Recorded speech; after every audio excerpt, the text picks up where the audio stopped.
बचपन ने लिखी कहानी मेरी, कैसे बदलती जवानी मेरी।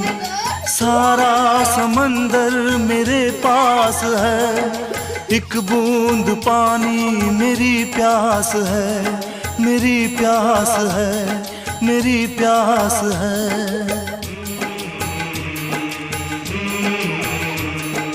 देखा था माने कभी प्यार से, अब मिल गई वो भी संसार से।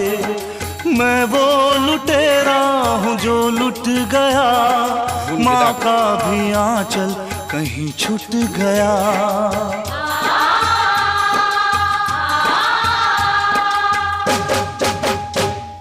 नायक नहीं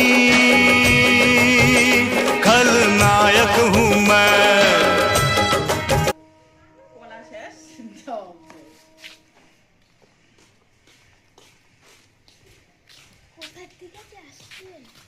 আমি না শব্দ করেছি, শব্দ করে বাংলার আওয়াজ